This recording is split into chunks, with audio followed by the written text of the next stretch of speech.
Hey spin enthusiasts!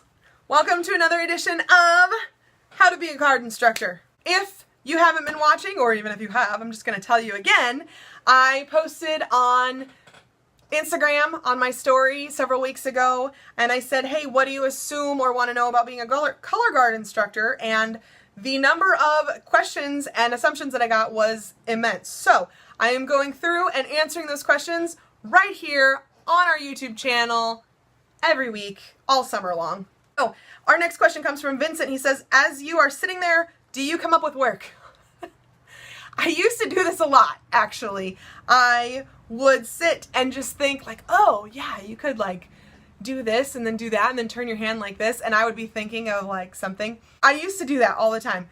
Now I tend to sit and think of lesson plans, and I have a completely different perspective of what I have now versus what I used to have. So what I'll do is I'll think about the whole season kind of as a whole, or the whole school year, and think, okay, where do we need to improve? What do I need to improve? What steps can I take to get there? And I will actually come up with all these lessons in my head of how to teach them. So when I was a performer and I was doing a lot of choreography, I spent a lot of time making up choreography. And now that I'm an instructor and I spend more time teaching, I end up sitting around making up lessons. But don't get me wrong, like there isn't really a moment when I get to just sit there. Even during state testing time, I ended up bringing my materials with me to help me prepare for my dance teacher certification exam, and I was studying that study guide. So I'm always going, and there's very little sitting around.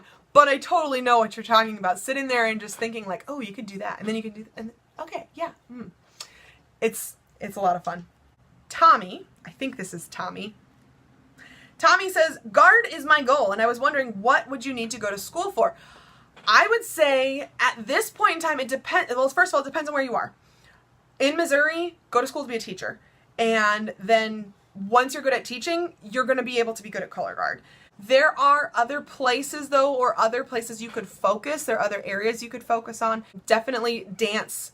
Becoming a dance major would be excellent for anyone who wants to do guard. If you're wanting that performance aspect of it, definitely dance is the way to go. Going into physical therapy or something where you're working with the body.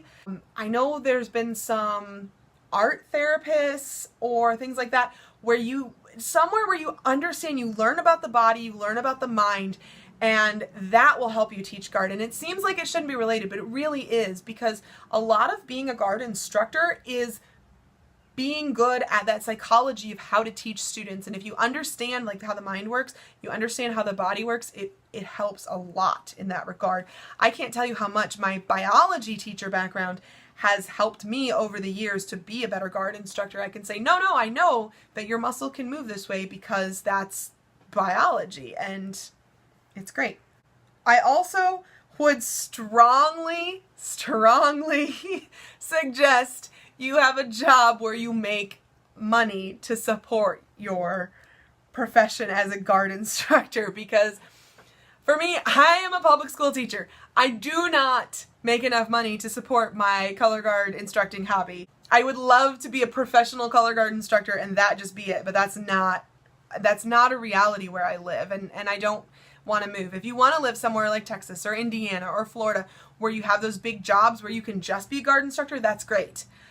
But I definitely would say if you're planning on living in a smaller area, in a more rural area, or an area where the guard is not, the guard instructor is not paid well, you definitely want to study in an area where you're going to make a lot of money in order to support yourself. What I do is I just work 5 different jobs. And that supports my weekend hobby of being a color guard instructor. I know it sounds horrible, and sometimes it really is, but that's the only way I could do it. There's no other way that I would be able to do as much as I do and spend as much as I do on being a guard instructor without working just constantly throughout the week.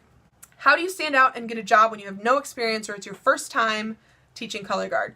Well, doing an internship is always a good option when you don't have any experience. We have a spinternship program at Spintronics. You can sign up as a spintern and get some experience being in front of students and teaching choreography running camp with us, going anywhere where you can get some sort of certification on your resume is really helpful. So if you can go, first of all, if you can march somewhere like a world-class drum corps, world-class winter guard, marching somewhere, that's going to help you stand out a lot, especially if you're marching with a group that makes finals regularly, a group that people are going to have heard of. That's always helpful. Second, like I said, internship. Spintronics does a spinternship program. There are other ways you can go and become a tech for a group, and that's going to help you stand out a little bit. And then, like I started to say earlier, getting a certification. So at Spintronics Summer Camp, we have our coaches track, and you can get certified as a Spintronics instructor.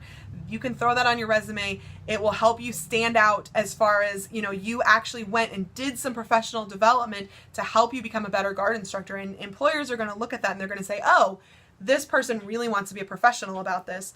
The Color Guard Instructor Academy at Music for All Summer Symposium, I've talked about them, like, I think this is the third or fourth time I've mentioned them on this series, and they are so good at what they do, and they do offer a certification as well. If you go to their program 2 years in a row as an instructor, you will get a certification, a certificate basically saying that you completed their program, and you can put that on your resume as well, and that's going to show your employers that you're really serious about being a professional guard instructor. The other thing, though, is just having those professional skills.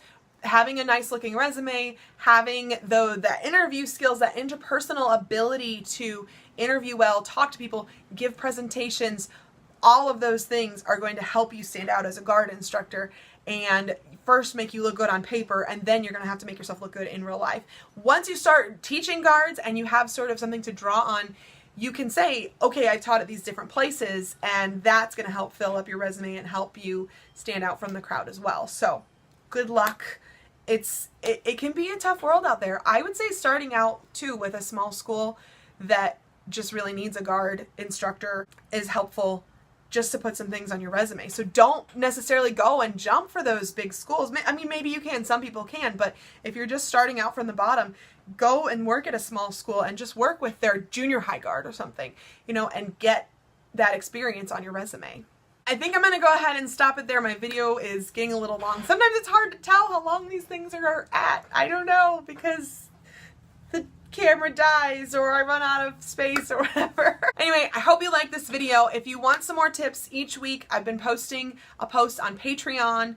And if you go sign up for the Spintronics Patreon as either an instructor or a director, you will receive a post about how you can better teach your color guard class, how you can use curriculum, utilizing dance curriculum in order to make sure that you're teaching your students in such a way that it's going to benefit them, not just in the performance aspect, but in all aspects of their life. As always, like this video, share it with all your friends. Color guard is so much better whenever all of your teams are working with each other to make each other better.